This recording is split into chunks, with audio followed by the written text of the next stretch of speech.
Well, welcome everyone to the RecPoker podcast. Again, you're dealing with the B team tonight. I am replacing Jim Reid tonight. He is still on his Dream Vegas trip, which actually we'll talk about a little. We'll talk a little bit about a strategy segment piece that came up for him a little bit later in the show. But I'm really grateful that you're joining us tonight, including the glorious. I mean, Phil Razor has somehow made us feel like relevant by joining us, even though he just won a tournament on Saturday. Kind of judging whether he feels like we're worthy, but we're glad he's here. I'm Chris Jones. You can find me 5B5 on Twitter or 5x5 in the Poker Stars home game. And I'm just one of the many who make all the things happen at Rec Poker. Would not be possible with all of our RECing Crew members, including some joining us tonight. So RECing Crew members, why don't you introduce yourselves? My name is Joe Koulis. You can find me at JoeCoolPhD on Twitter or Elvita11 in the home game. And I'm John Somsky, also known as Poker Geek MN everywhere. I'm Rob Washam, and you can find me as Rabman50 just about everywhere. And I forgot this last week, and I'm not going to forget it tonight. We are, as always, brought to you by the Running Aces Hotel, Racetrack, and Casino. And that's even more important these days because on August 4th and 5th, if you have not heard, we are having a Rec Poker weekend at Running Aces. There's going to be tournaments. There's going to be social gatherings. There's going to be a lot of things going on. The full schedule still, I think it's about to be posted. But there's going to be some really good things going on. Some great tournaments in play. Some that'll be for everybody with some incentive, like prizes for Rec Poker members. And then I think there's going to be one exclusive event that's just for Rec Poker, the Rec Poker community. So check out the Running Aces website or the Rec Poker website for more details. And the last time we had this weekend, a lot of people showed up. It was really great. And we're hoping that we can sort of meet some new people and connect with some old friends too. So if you're available and around the Minneapolis, St. Paul area, join us August 4th and 5th at Running Aces. So tonight we are it's one of our episodes where we are bringing in our guest Gareth James from a pre-recorded interview that took place. He's in England, so we had to record that a little bit earlier. So we'll be tuning into that interview shortly.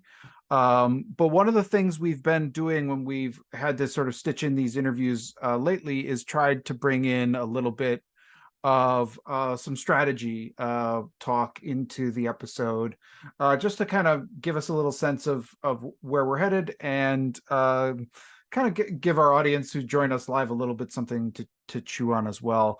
And I thought, actually, speaking of our own Jim Reid, who can't be here to host the show, I thought he had a really interesting post on Twitter that generated a little bit of conversation.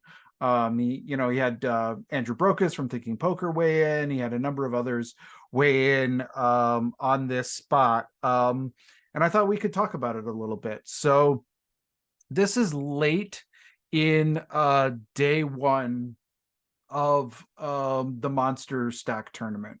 Or no, this is the Millionaire Maker. One of those really big ones. Run it big where you're big and deep. I think it's actually the Millionaire Maker.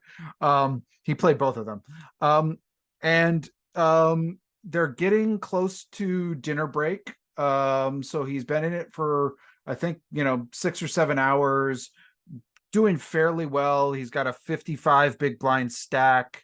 And there's some short stacks at the table. And I think this is a common situation that we find ourselves in quite often. So he opens from the hijack from a 55 big blind stack.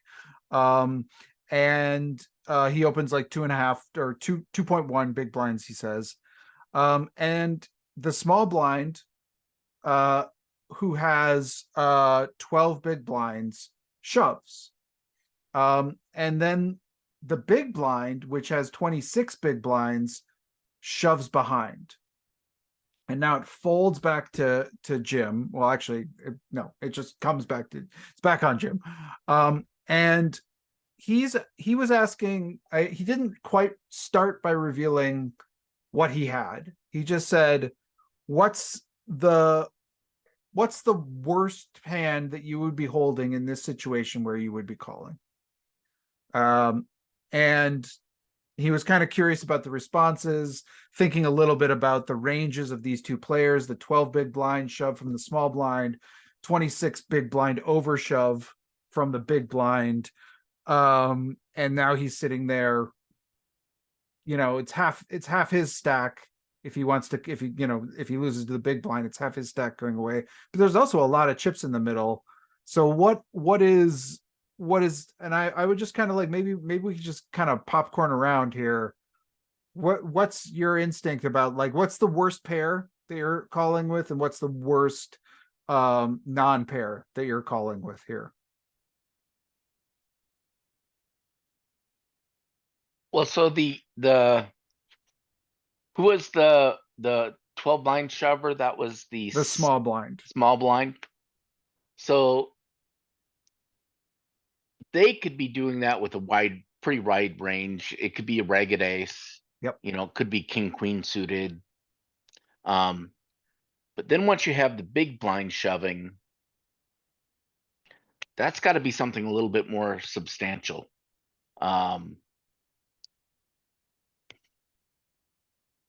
I mean, I can't imagine calling here myself with like less than tens for a pocket pair. Mm-hmm. And even that might be a little looser than it should be. Mm-hmm. Mm-hmm. I would Rob? like to be Yeah. blocking aces or kings, I think, if I was going to call here. So call me a nit, and I've been called worse in my life. But I think I would want to have kings, aces, or ace king. Kings, aces, or ace and expect to see maybe queens. Mhm. Hope to see queens, because if I have one of those three hands, the chances of them having ace king, aces, or kings, that sort of thing. So I'd like to be able to block a lot of those big cards, because that would be a lot of what's in that big blinds range, I think. Yeah, so this is just to refresh my memory, because I was listening. There's no money bubble. Yeah, the money bubble be, is going to be the next day. This is getting yeah. late in day one. I think it's about early in day two is when you hit the money. So he's got to still bag and tag and then make it. So it's getting relevant, but it's not like we're not in a bubble situation yet. So, but I do think that, I mean, it's not entirely there, but in most tournaments, if you listen to GTO Wizard, and maybe I'm saying something that Andrew Brokus didn't say, but the ICM pressure starts sooner than you think. And in any kind of tournament like this, your goal in the early stages is to build your stack, right? You need to have something so that you can abuse the bubble if you're going to do something beyond just min caching. So I think that without exactly knowing how many hands are left, I might, as much as I want to be a nit like Rob and do kings, ace, king, king, I might be tempted to call with something. Maybe tens makes me nervous, but maybe jacks and queens. Maybe not, I wouldn't do ace queen, but something, because you have to take a little bit of a chance. And a triple up, well, it wouldn't be triple up, it'd be, what was it, 20 bigs that they shoved? So 26, yeah. So you have a chance to at least get 2.5 times your stack and build and set yourself up. And you got to take a chance at some point, right? Otherwise, you're just going to bleed chips and pass them around. So let me read a little bit of what Jim wrote in some of the and maybe we can ask him down the road a little bit more about this, a little bit what he wrote on Twitter. Okay, I've gotten some good responses from you all. Sounds like the Twitterverse is tighter than me. I think the big blind probably does not jam aces or kings, but instead flats with them to give me a chance to reshove with weaker holdings that I would fold to their shove. So that weakens their jamming range a bit. And I could see them doing it with some smaller pairs as well to isolate the small blind who was probably shoving a lot of ace X hands along with their value shoves when I opened the hijack with a pretty wide range. So basically, and then he says, he kind of follows that up through, there's some more tweets in there, but basically he's kind of wondering about hands as worse as eights and sevens even, and you know, something as bad as ace queen, maybe even ace jack, and then there was some more, the consensus sort of filter in, and I think there was this line kind of, John, right around where you were talking about that, the kind of like nines and tens as a pair. Nines sort of seemed to be like the bare bottom, and then ace queen seemed to be like the hand that people sort of settled on as like potentially sort of being able to sort of like jump around with this. So and I'm not saying that's right, I just that seemed to be where the consensus in that conversation was sort of grounding itself. Jim was, I think, feeling potentially more aggressive than some, and I think people were thinking that was a little bit maybe too much too. He did end up folding. I think he had sevens, and probably one of the reasons he asked was the hands they showed ended up being like pocket fours and ace six or something like that. So it was one of those where he could have won a monster pot, but he just sort of like let it go. But I think with sevens, this just feels like we can't just melt away our stack this much, and we're going to be behind or flipping almost. I mean, this is like the dream scenario, which he just described, and I don't think that we're going to find that often. Yeah, and I'd argue a little bit with his analysis on the kings and aces. I mean, without knowing the player, there are players who in that situation will shove kings and aces. Yeah. So I think you can discount it a little bit, because I think the proper play probably is not to shove those, but you're still going to be getting some shoves with those in this situation. There's some players who have their aces and they're it's not like, oh, this is my opportunity. It's more like, oh man, I don't want to. No, I'm not gonna. They get scared of having their aces, right? And so that's why they're just gonna put all their money in the middle, hope that they can get Jim off of a hand like sevens, so that there isn't a seven on the flop and they lose, and they can go and I got aces cracked again. I don't know how to play those. So like, I think you're right. I think there is a lot of players, who will be just shoving their aces in this spot. Yeah, the people like to isolate, they don't mind getting their aces in against one hand, but they don't want to get them in against more. So if that, to me, I would probably, if it was me, I'd try to isolate there and try to get it heads up. Mm-hmm. Mm-hmm. Yep. No, I mean, I think it's an interesting spot too. And then the other thing to just consider too is just like, does it change our play at all that A, this is a bracelet event, and B, they're hour-long levels, and we're 55 big blinds deep, and with hour-long levels with lots and lots of play ahead of us. This isn't like one of the dailies maybe at our local card room where it's like, well, I get a few spots and I better take them, or I'm just I'm gonna blind out. Does that change our thinking at all in these kind of spots at all?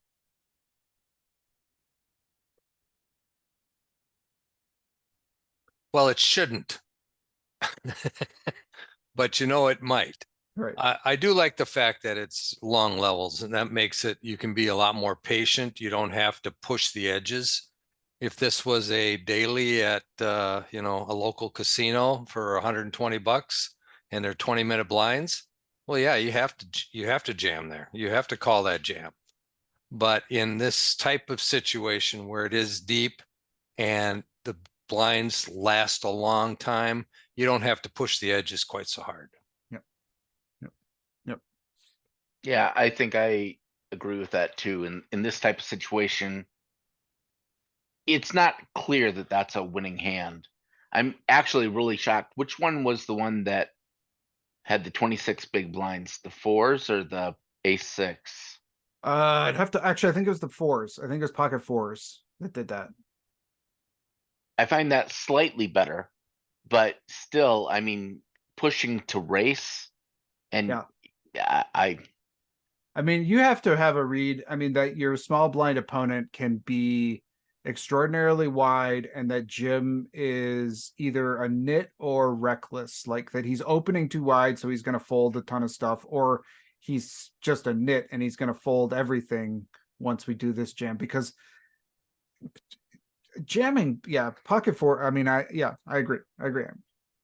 It's a surprise. It's surprising to see hands this week, I think, from both players when you see this kind of action. But yeah, no, I think it's one of these spots that I think we're and let me ask you this though, like the small, if this is just the small blind, you're going to call with something like sevens, right? Against a 12 big blind shove in this sort of spot, or not? Oh yeah, I would. big Especially, and it's closing the action, right? There's Right. no one else who can come back. Yeah. Right. Yeah. Yeah. I think you have to. It's Yeah. probably a flip at Right. worst, Yeah. right?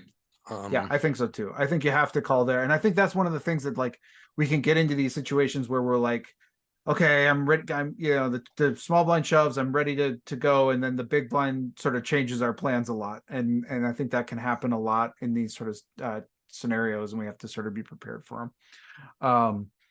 So anyway, I just thought it was an interesting spot, an interesting conversation. If you want to look at Bluff Starini's Twitter feed, you can find the full and look back to when he's playing in this tournament. You can find the full conversation. There's a lot of good input, a lot of good responses to this on Twitter as well. So check that out.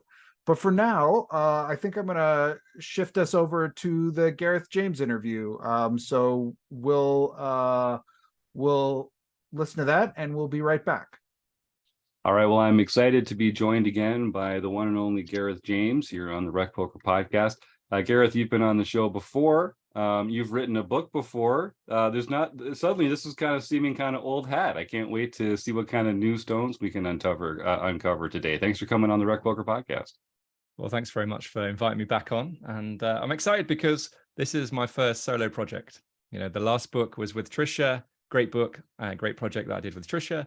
But this was the first one that I was able to really go for on my own.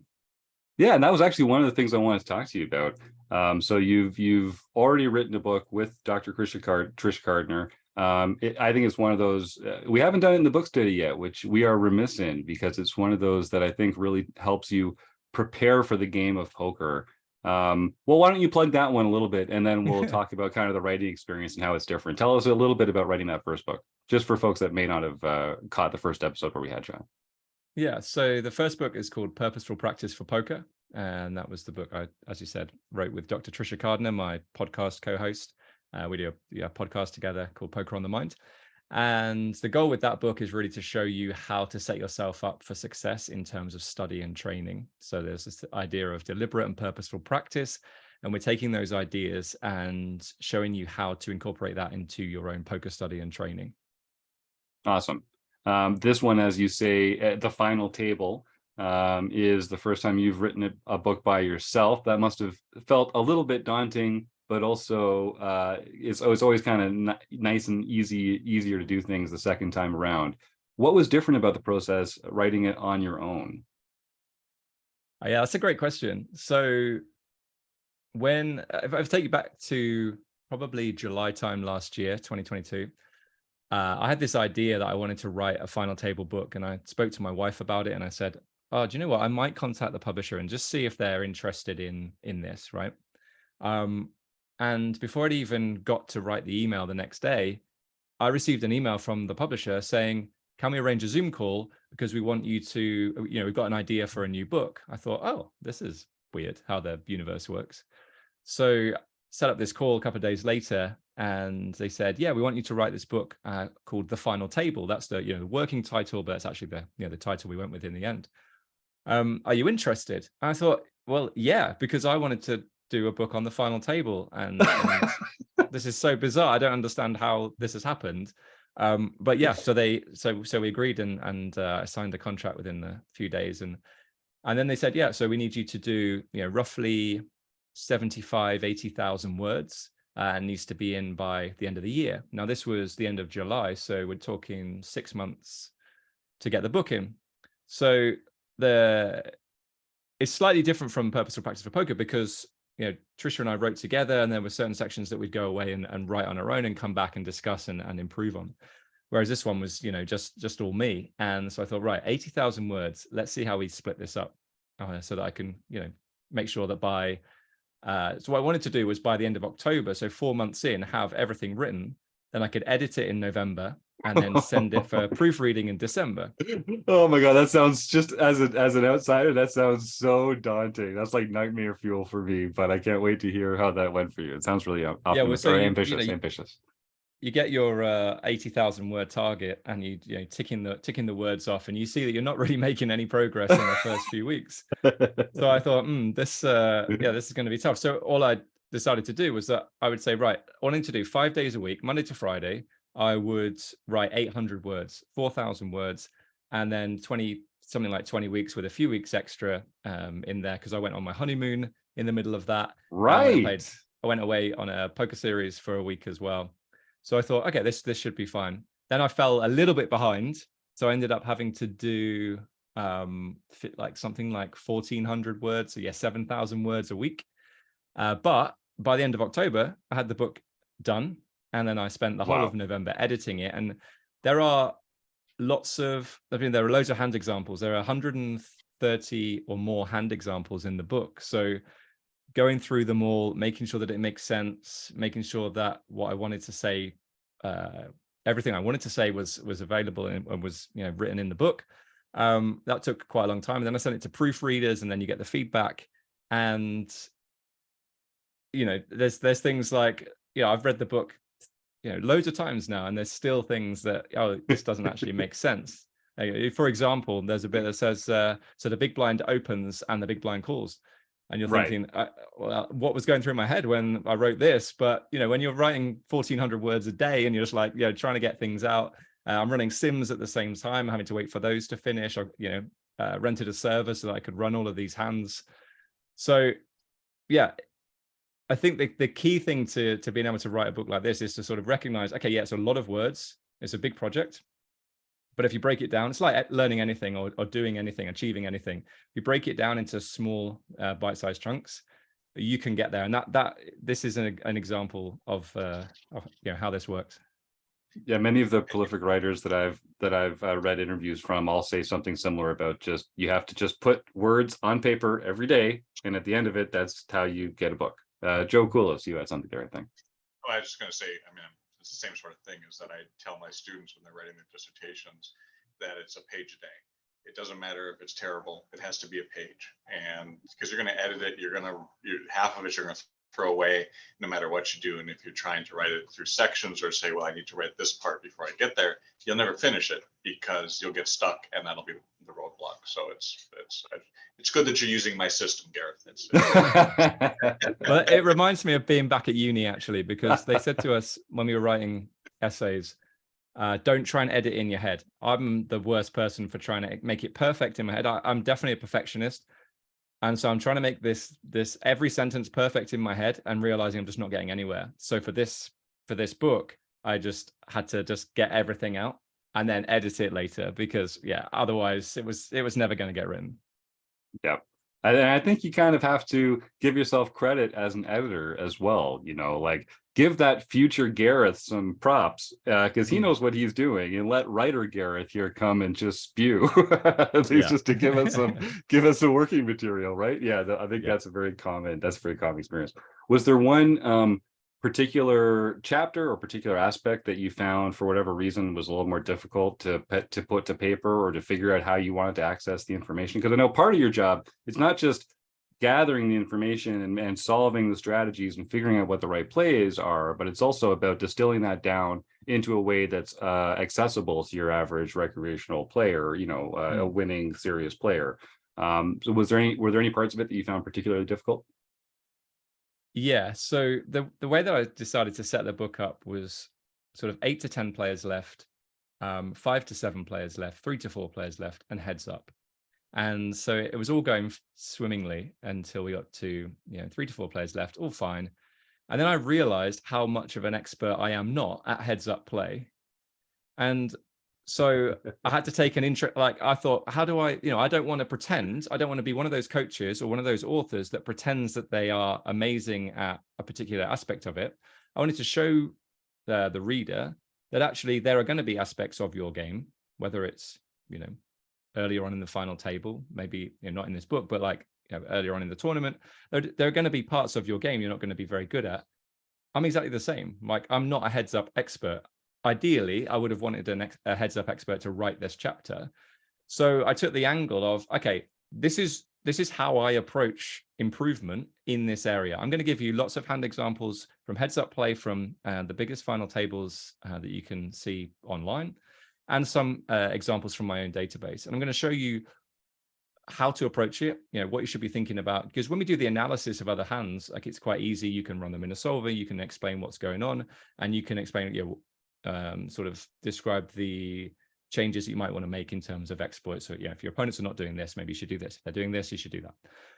But then when it came to my own game, I recognized the mistakes and then explained how I would go about improving in this area. And obviously we don't get to heads up very often, but actually the jump from second to first is quite important. So it's an area that you should be working on.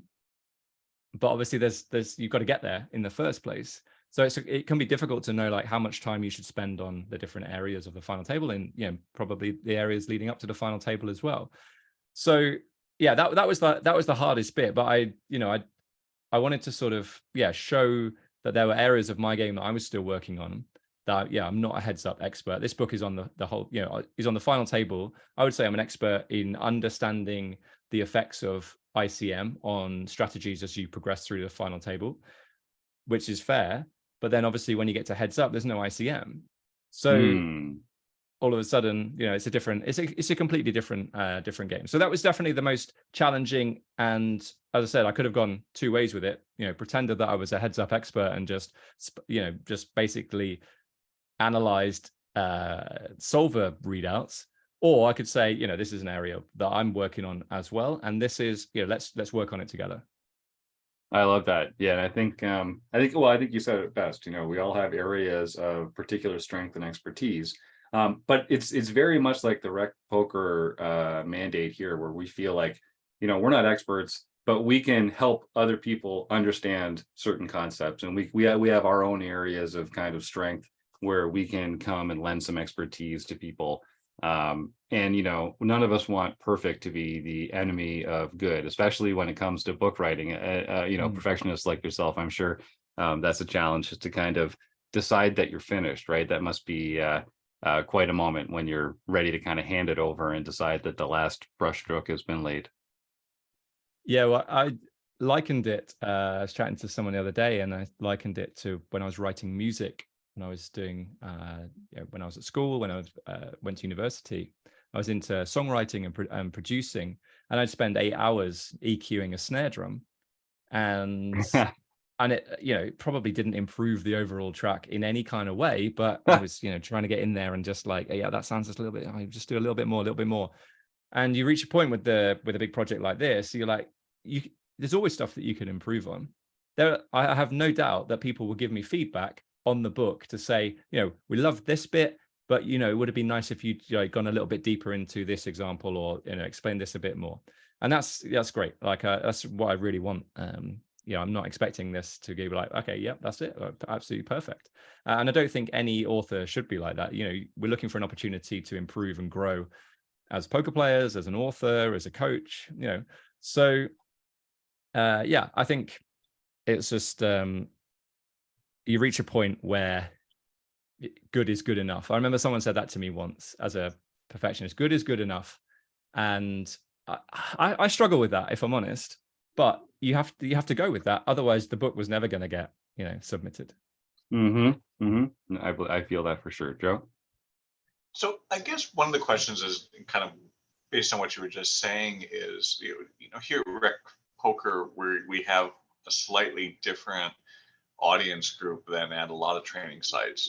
You know, the vast majority of people who are going to be in our audience are not looking tomorrow to suddenly be grinding, you know, 12 tables over the week to make their entire income. And a lot of people are playing for fun. And in the poker book sphere, a lot of times there's this spread between books that, you know, along the lines of Aceveda or other authors where it's really, really in the weeds about these very small spots, and then other books that are very, very basic and straightforward. Where would you put this new book for yourself in terms of that range, in terms of accessibility to a recreational audience? Is it more that you're really getting into the weeds of it, or is it more just, well, this is how you would handle the final table? I'd say, like, through all of the different hand examples, there's definitely a depth to it. But what I'm trying to achieve is to make it accessible to everyone to understand. So I mentioned earlier on about, you know, understanding solver outputs and then breaking that down so that everybody can understand it. So if I give you an example, this is quite a big general statement, but I do believe that every poker hand can be solved with logic. So if you can understand logic at a final table, then you can go some way to making the right decision.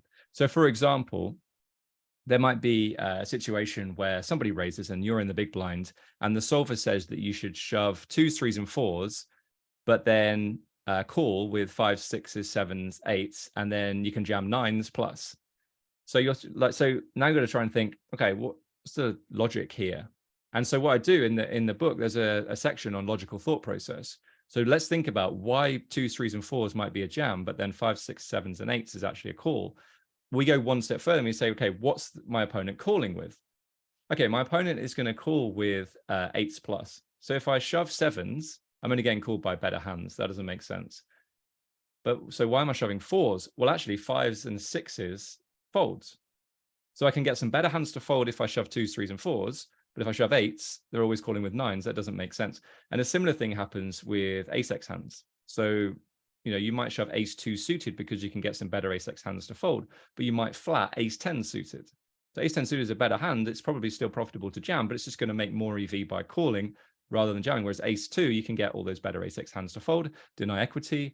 You maybe even get some pairs to fold as well. And the thing with the ace-x is that, you know, if you get called by pairs, you've still got reasonable equity. Whereas if you shove 3, well, let's say 5s or 6s, you know, and you get called by pairs and over cards, it's not such a good situation. So there's lots of things in there. I don't want to, you know, give all the goodies away on the podcast, but you know, that's it's all. I think it's all about logic, and I hope I've done a good job at sort of explaining how to approach hands, you know, on your own. So it's not like, yes, it dives deep, but I'm going to show you, like, explain why, you know, why and how we get there.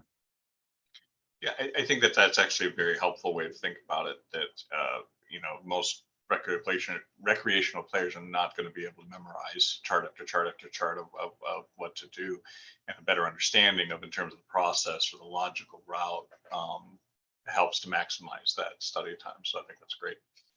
Yeah, and I think that's the thing as well. Maybe it's a somewhat of a misconception that, I mean, whilst you can approach things from a sort of an idea of charts in terms of chip EV and understanding what you do at different stack depths versus different positions versus different raise sizes and things like that. On a final table, there's so many different variables. You know, who's this guy opening into? Does he have the chip leader on his left or his right? That's going to affect things. Has the chip leader folded already? You know, what's the risk premium of every player against the opener? And this, you know, lots of all these, you know, all these different variables. So it's actually impossible to memorize a chart to get you there. So logic is going to be the only way. So I think, you know, throughout the book, I keep saying this, but I go through all the logical examples. Throughout, you're basically going to develop a better understanding of how to apply logic in all of these examples. So rather than having to make your own final tables or look at your, you know, whole cards up footage, you've got all of the hand examples in the book. And I would, you know, sort of almost like, you know, hold your hand and walk you through how to think about these different spots. So, Gareth, one other question that kind of relates to that, I think, is anytime you're writing a book, you have a particular audience in mind. And in the poker world, there's players of all sorts of different skill levels and experience levels.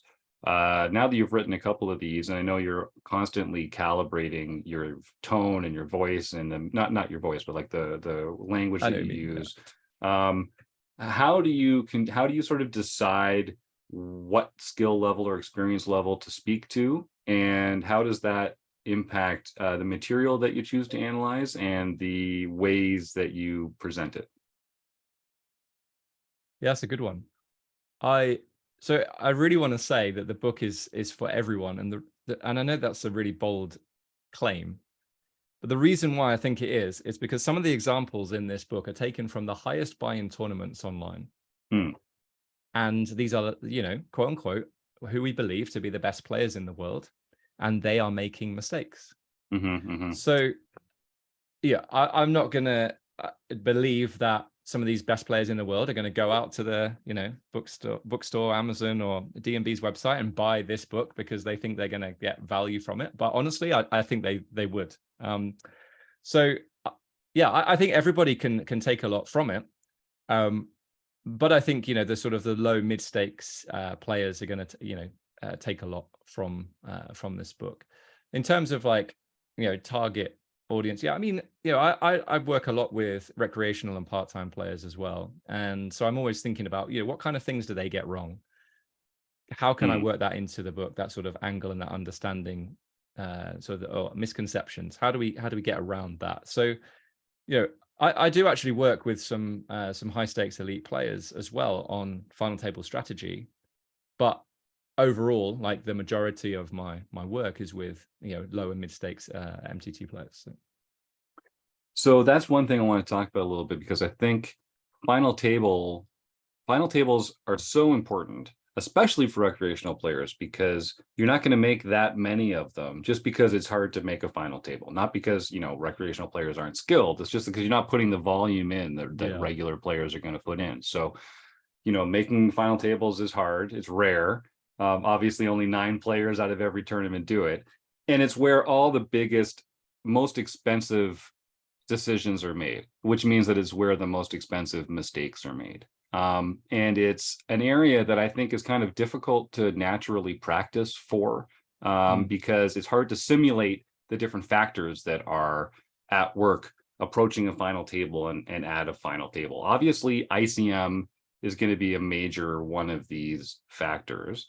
I'm going to talk a little bit about kind of what those factors are. I'm going to ask you about that in a moment. But my first question is, other than reading books like this, studying charts in advance, and kind of mentally preparing for these spots where you're going to feel uncomfortable because of the pay jumps or because of, you know, the ICM factors, that kind of thing.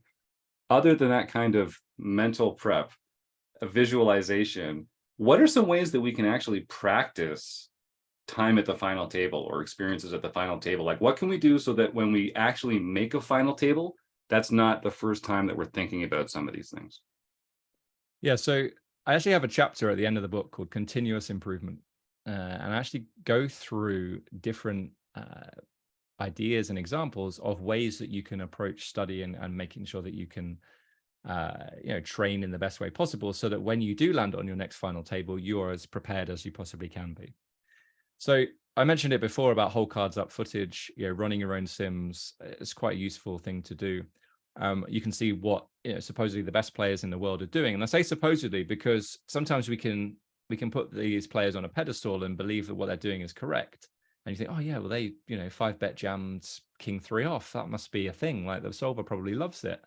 But then you run it in the solver and it doesn't love it. It's like, you're trying to wrap your head around it. And just as a sort of slight aside, it is important to remain open-minded in these spots and not just think this guy's terrible or he's punted. Like, there could be definitely a reason. They might think, okay, this player is 4-betting way too much, so we can, you know, 5-bet jam with blockers. You know, we block kings and ace king.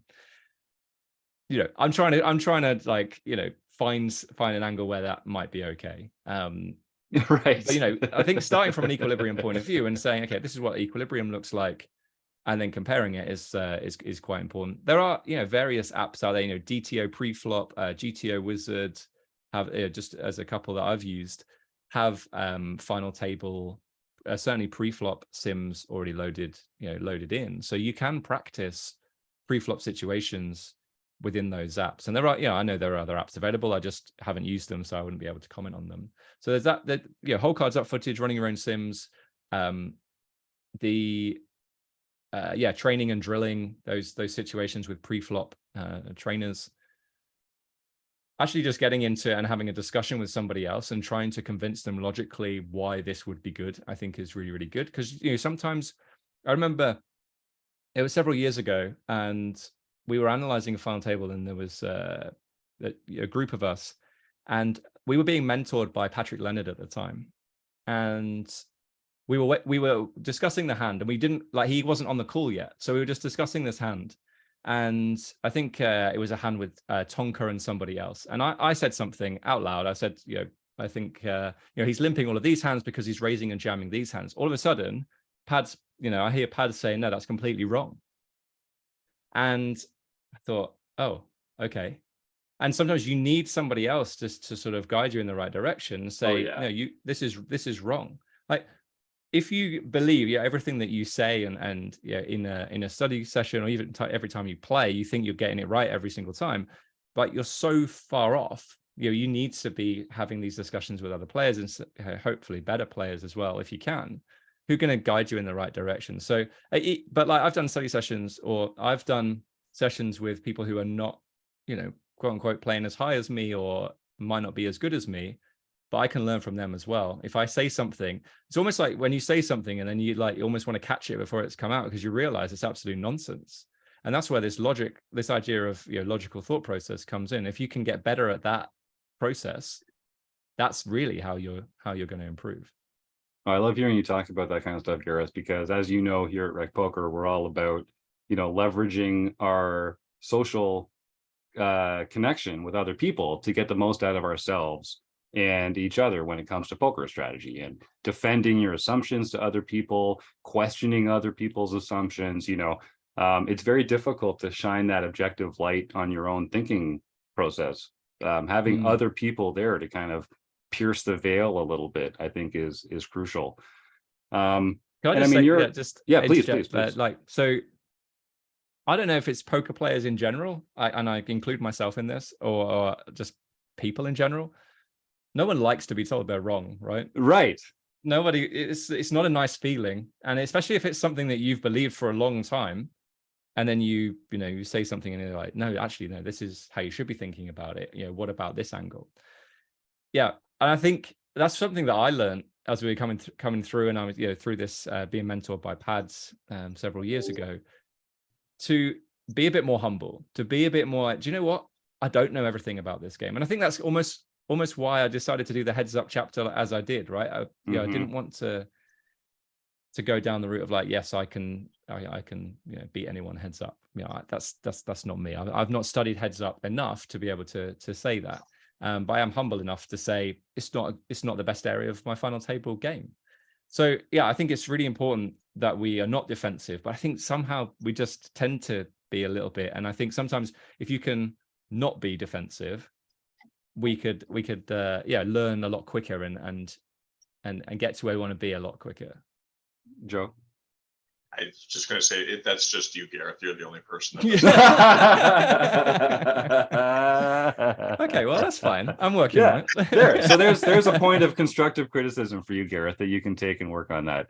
Okay, but great. yeah, no, I think that's absolutely correct. Like, I think the people who are best at learning and improving are good at taking constructive criticism. And I think we all do get defensive because we don't like it, because we're kind of like embarrassed that we were wrong, because we believed something and it wasn't right, and we like put value judgments on whether we're correct or not. Like, I think that we would take pride in that, so then we feel ashamed when we're wrong. But I think you have to, I mean, if anyone thinks about it for 2 seconds, you got to think, wait a second. So if there's a truth out there and I'm wrong about it, and someone can help me actually understand the truth better, of course I have to have been wrong in the first place in order to have be able to improve. So I really think we talk about this all the time. Like when people post in the forums spots where they got wrong, it really is the only way to improve is by sharing that vulnerability with other people and being okay with getting some constructive criticism. Because how can we ever improve if we only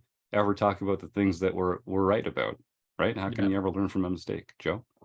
And I also think that there is a fair amount of literature that suggests that individuals who actually improve and succeed at a variety of things are rarely interested in the positive feedback because they disregard it, and they're really looking much more for the negative feedback as a means of finding areas where they didn't do things quite as well, and can use that to make the improvements. Now, you can go overboard if you never allow for, well, you did a good job, but to be able to post on a listserv or with your friends and be able to take the heat of whatever it is as a means of improving is the only way to get there. So Gareth, the last thing I want to talk to you about today is I want to tease out a couple nuggets for our listeners. You kind of mentioned earlier, there's these different stages of the final table that you broke it down to, kind of like 8 to 11, then 5 to 7, 3 to 5, and then heads up. Obviously, as we are approaching the final table and we're getting closer and closer to the bubble bursting, can you just talk a little bit about, is there one primary factor that we should really be paying attention to? Is there one mistake we really don't want to make? And then how does that change as we get a little shorter and shorter handed? Yeah, so I sort of went back and forth with this idea of like, how do we incorporate this idea of a bubble on a final table book? Because this book is literally the final table, so there won't be any examples from before the final table. But if you play small field tournaments live, you play small field tournaments online, you can reach the final table and you're still not yet in the money. You think like a 45-man online can have like 7 places paid, but you play, in the future, maybe some $300,000 live tournaments, they might only have 28 runners and there's only 3 or 4 places paid, right? So you could reach the final table, there's still 4 or 5 players to go before you're in the money. So, and this happened, if you a lot of recreational part-time players playing pub leagues where there might only be 20, 30 players, they might only play the 3 or 4 spots. So what I decided to do is split that first chapter up, 8 to 10 players, in terms of you're on the final table, but you're not yet in the money, compared to 8 to 10 players, you're on the final table, you might have been in the money since, 1,062 players left if you're playing a big field tournament. And just comparing the two. So obviously, the bubble, that it is possible to reach a bubble on a final table.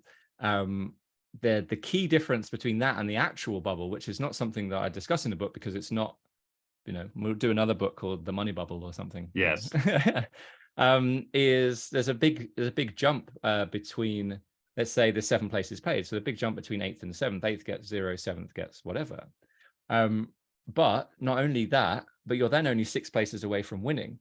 Whereas if you're 1,062 players left, 1,063rd gets nothing, 1,062 gets, 2x the buy-in, or 1.5x the buy-in. But it's still 1,061 players to go until the first place. So it's very, very, very different. So this is where this idea of risk premium. So I introduce what is ICM, what are bubble factors and risk premiums, how does that affect strategy and guide your strategy, and so to sort of compare the 2 examples, 8 to 10 players, not yet in the money, but then in the money as well. It sort of gives you a better idea of, because what I've done is I've actually compared the same tournament situation, but with the different payout structures. So it might be 8 players left, you're already on the final table in the Sunday Million, or there's 8 players left and there's only 7 places paid. What are the key differences? If we keep all of the stack sizes the same, all of the positions the same for that specific hand, but we change the payout structure, what sort of effect is that having? You're going to see, bigger risk premiums on the bubble, for sure. But then it works through, and it 5 to 7 players, 3 to 4 players, and then heads up. I'd say 3 to 4 players, the strategies might appear more aggressive because you're playing in somewhat later positions a lot of the time. But having said that, certainly if you play online, there are fewer antes in the middle, which affects things as well. So something that you might not think about when you're playing normally. You play with a big blind ante, it's just always going to stay the same. Some tournaments, they go to like a small blind ante or half a big blind ante for short-handed. But if that doesn't happen, you've still got that in there. That's going to change, for example, your big blind defense strategies. Whereas once you get down to like three-handed, there's less to fight for to begin with. So whilst there might appear to be more aggressive strategies, there's actually, if you're in second place and you're opening into the chip leader in the big blind, your range is going to be a lot tighter because of having to defend against a big blind 3-bet or a 3-bet jam. Plus there's only 0.3 of a big blind or something in the middle to fight for in the first place, so your range shrinks. So that's just just something to think about in terms of like how we progress through the final table. Yeah, I like that. I think it's interesting. So folks, if you're not used to playing large field tournaments and getting down to like the last 3 tables, there's also this interesting element where as you get down from 3 tables to 2 tables to the final table, you also end up playing kind of short-handed as the tables need to lose enough players to break. So like when you're down to the top 18, you're playing 2 9-handed tables. But when you get down to the top 12 or 11, you're playing 6 on one, 5 on the other. And I think for recreational players, it can be a little disconcerting to kind of have to play a lot of this short-handed play where the blinds are coming around a lot faster. They have to play more hands. And then you have to adjust again to being full ring at the final table. Do you have any tips for recreational players for just kind of like in a vacuum, how to kind of like handle the swings of that, or how to adjust for I know this isn't in the book, it's not technically the final table, but some of these like short-handed positions or these swings of how many seats are around the table? I mean, it's a great question because I don't think I do, to be honest, to have any sort of like, heuristics or really quick and easy things to think about. I got to keep you on your toes. That's part of my job. I like it. Yeah, the best thing I can think of though is to treat each hand on its own, right? So you're folded to. I primarily play online, so I'm always going to use online examples. But look around the table. It's easier to see what stack sizes are because they're all listed on there. It's harder when you play live for sure. And just look at the situation and see where the different stack sizes are. Now, when the things that cause you to have to change your strategy, whether it's to open up your game or to tighten up your game, is whether there's a presence of really short stacks, right? So if you were the chip leader and there were 3 stacks who had, 4 to 10 big blinds, you can open very, very aggressively. The medium stacks are not going to want to play pots against you. And when they open, you can 3-bet. They're not going to want to fight back. They don't want to 4-bet or to play a pot out of position, for example, in the 3-bet pot against the chip leader when the risk premium against you is so much higher. And that's something, your risk premium is higher depending on who you're playing against, right? So if I'm in 9th place, my risk premium against the chip leader is higher than it is against the player in 8th. So sometimes, you play a hand against the player in 8th, you can get it in wider than you can against the chip leader, even though the chip leader might be playing more hands, right? So that's sort of a something again, an aside to think about. No, I like that spot. But yeah, so looking at the situation and seeing if there's some really short stacks that you can take advantage of if you're a really big stack, and you're not taking advantage of the short stacks per se, really just focusing on the more medium stacks. But if you're a medium stack and you've got like the chip leader behind you, that's an awful situation to be in. I'm just working on the video course that I'm going to release as as part of this. To go alongside the book really. And there are so many examples of where players are opening way too wide with players who have them covered. Let's say they're a medium stack and they've got like 3 players behind them who cover them. And they're opening, small pairs or suited connectors, and these hands just go way down in value in those spots. You just can't open them. Now, of course, some people might be listening to this and thinking, yeah, but not everybody's playing like a solver. They're not going to play as aggressively. But the key thing that I always start from, and I mentioned it earlier on, is that point of equilibrium. Right? Start from equilibrium. What does it look like at equilibrium? then of course, yeah, we can say like, okay, well, I don't think I'm going to get 3-bet as aggressively, or I don't think they're going to play as well post flop, so I'm going to realize more equity in that example, in that instance. But you've got to start from a point of equilibrium rather than, point of, okay, these guys aren't very good, and I think I can open, king deuce off under the gun. Yeah, no, start with equilibrium, and you can find your way to exploit land from there. Joe? So is what you seems to be saying, Gareth, that poker is a complicated game and there's no simple strategies that you could divulge here that would make you win millions of dollars. Is that what you're trying to say? Yeah, yeah, tragically. Basically, but what I think we can do is to set you up so that if there was a possibility of you winning millions of dollars, you would be in the best possible spot to win, or to make money. I think this idea of like winning, like you hear quite a lot, especially within recreational communities. Oh, I was playing to win. I wasn't playing to cash. I was playing to win. Whereas I think you should change that to playing to make the best possible decision in that given moment.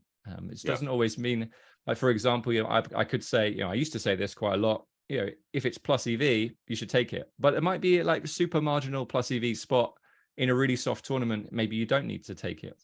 But you certainly wouldn't want to take a minus EV spot because you just didn't care about ICM and you were just, were playing to win.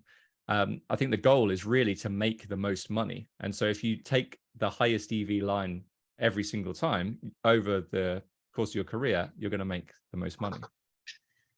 No, I just think a lot of times when I will run into particularly newer players or players who are first entering in, it's like they want to distill it down to some basic, easy to remember things. And it's like, well, if it was that easy, all of us would be ditching our day jobs and playing poker for a living, because it's a very complicated game with a lot of inputs that you have to take into account.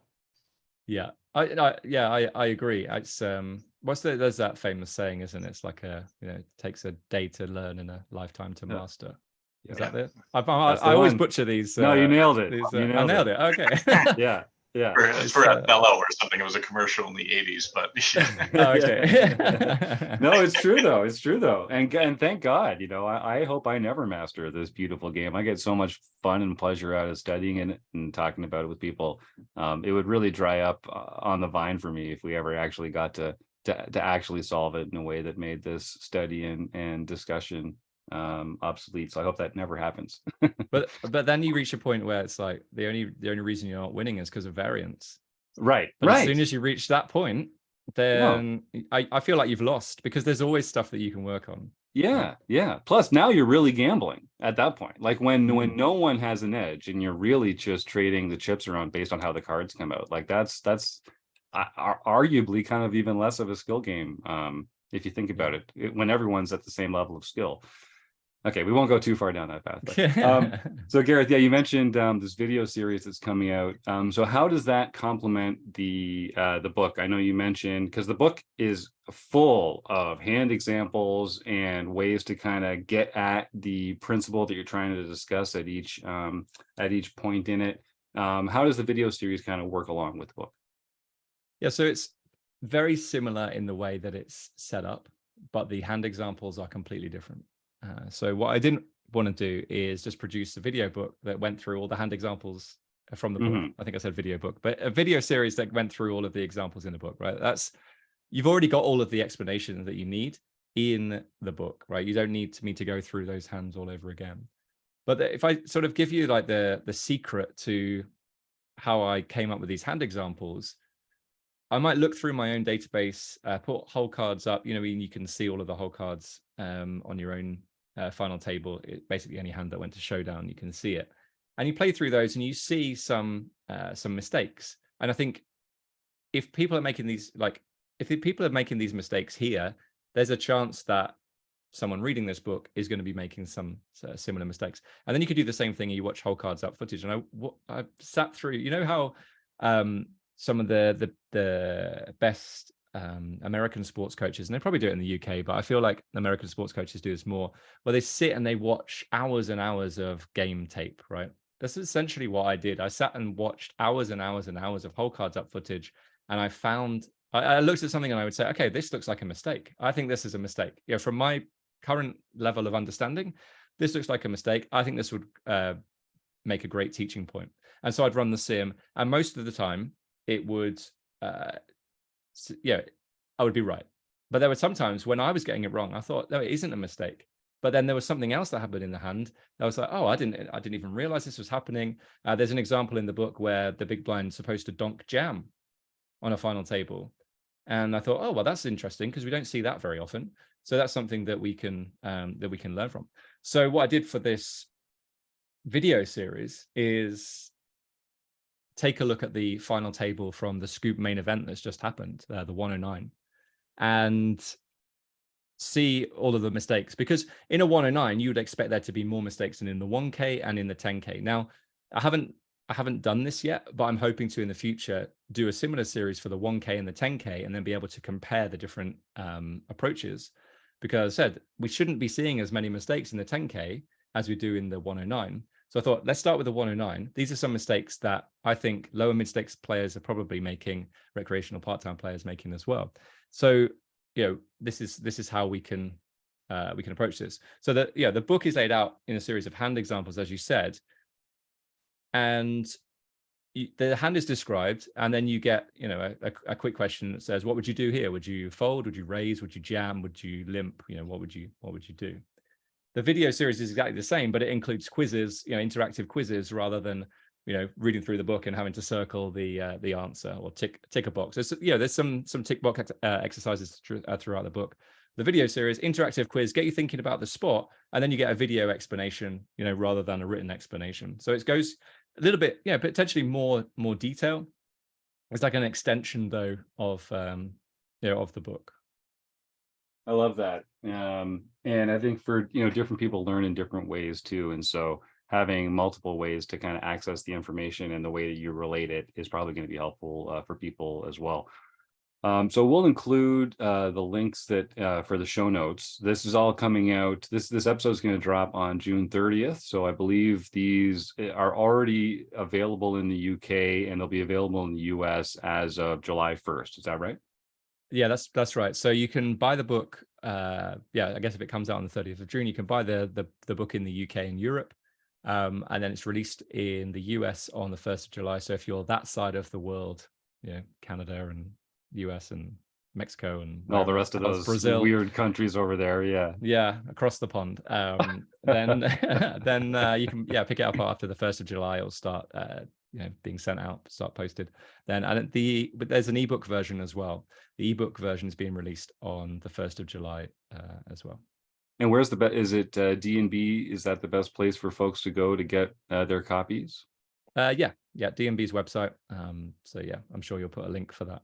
Yeah, no, we'll definitely do that as well. And we had Byron and Dan on the show just last week and had a really fun interview with them as well. So I hope folks are well used to talking about D&B and Gareth James. Gareth, you've been a RECing Crew member here for a couple years now. We're so honored that you've joined the crew like this. We did some study groups in the past. We've shared some of your MTT Poker Academy videos with our group. I just want to say thank you for continuing to be such a fantastic influence for recreational poker players, and for being such a great resource to groups like ours that I think just really benefit from the kind of analysis that you're able to put together. So really thank you very much for that. I do mean it. Well, no, and yeah, I appreciate the kind words, and anytime you want me to come back on, I'm ready. Right on. Well, folks, you can check out, if you go to rec.poker/MTT Poker School, you can see Gareth's RECing Crew page, and you can find out some bio information about him, some links to some of his products, a very dashing photograph as well, if I do say so myself. And of course, we'll put the links in the show notes as well for how you can get a copy of Gareth's new book, The Final Table.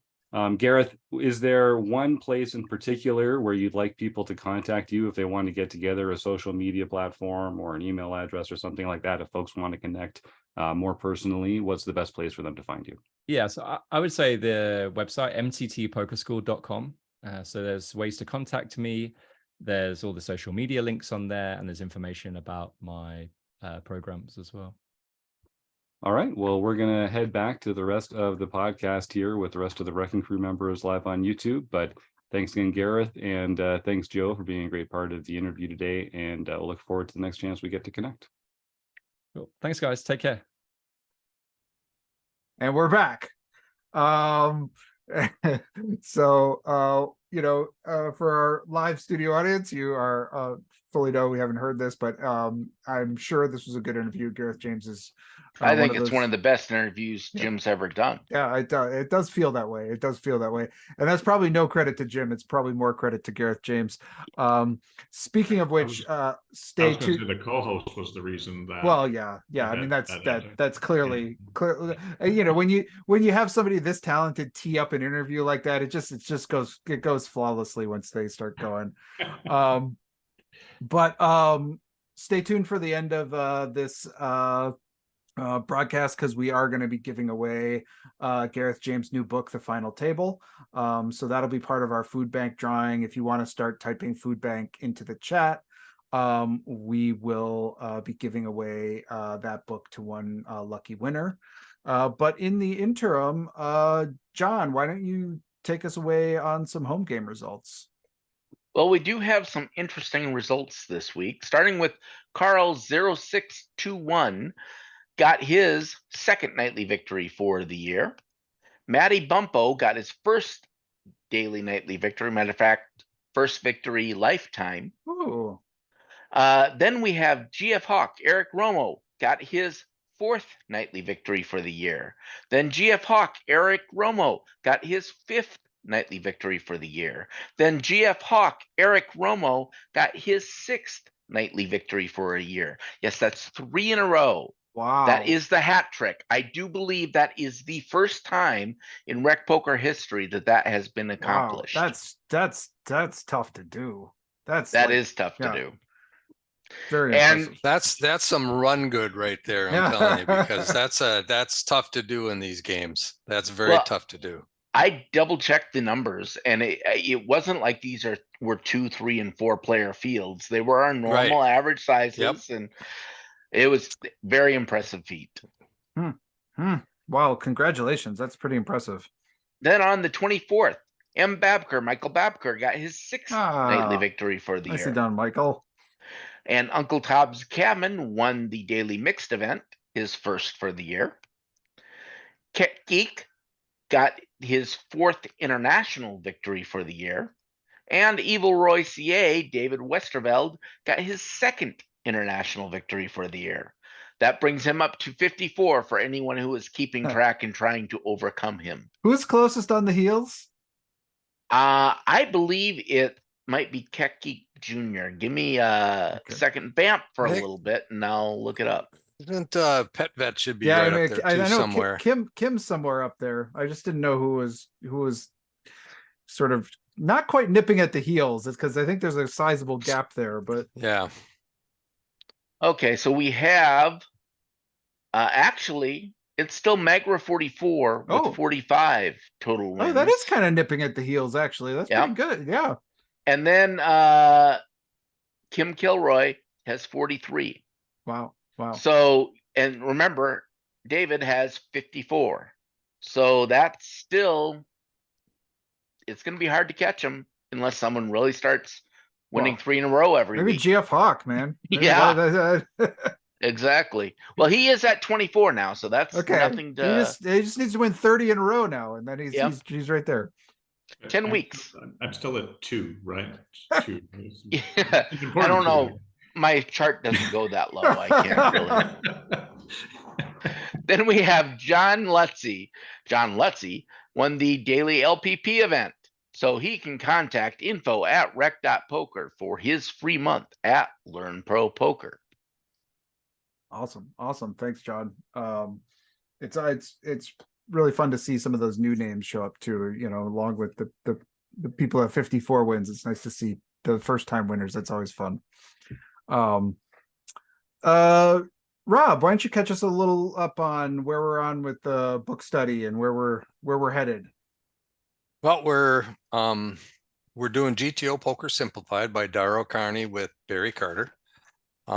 We had our second session last week, and we talked about how value bets drive our actions. So everything we do in poker especially when using a GTO strategy, is about getting paid for our value bets. So our bluffs, our checks, our ranges, whatever we're doing as we use our GTO strategy is in concert with getting paid when we make a value bet. So that's a very interesting chapter, because I don't think I ever thought of it that way before, because everybody talks about the bluffs. They're all, they're real cool. You see them on TV. Wow, look at that bluff, and he got it through, and look at all the money he made with that bluff. But bluffs are not there to make money. Bluffs are there so that you get paid with your value bets. And that was kind of like an eye-opening thing for me. So that was an interesting chapter. And we're going to finish up that chapter in our next session, which is the first Wednesday of July, which I believe is July 5th.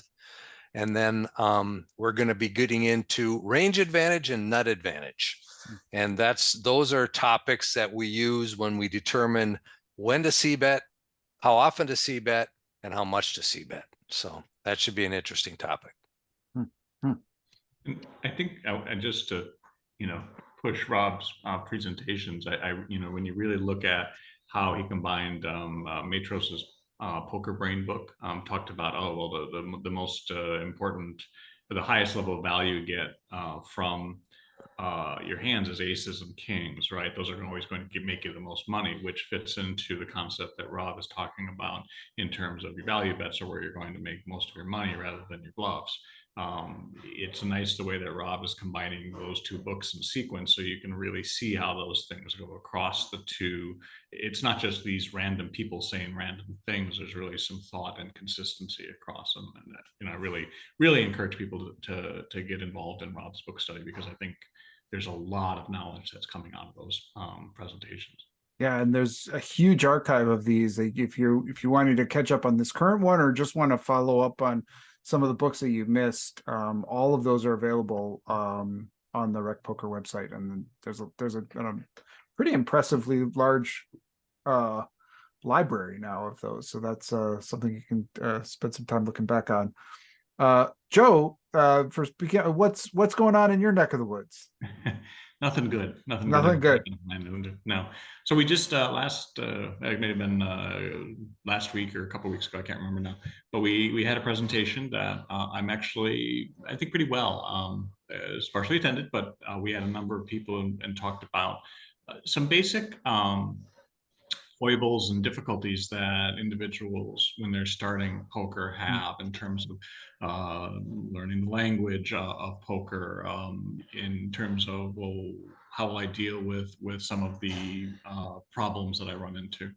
And we tried to focus in on those difficulties, because I think that a lot of times those really basic things get lost in the higher level strategy that people put out. And so if you're finding yourself and you're just starting out, particularly if you're just starting out in terms of studying, not necessarily that, you just learned what cards are, not that level, but in terms of learning, well, how am I studying? And now I'm learning all these things I think are so much better, and yet I'm still not winning. And what does that mean? And what can I expect? I think it was a very nice discussion of those difficulties with because as my stunning 2 wins in the home game have showed, I am not that far removed from my own beginning of study for poker. And I think I at least have a room temperature IQ, so I've always felt I should move faster. And sometimes it's been frustrating to me that I haven't been able to move up the ranks more quickly and get my butt kicked at various tables.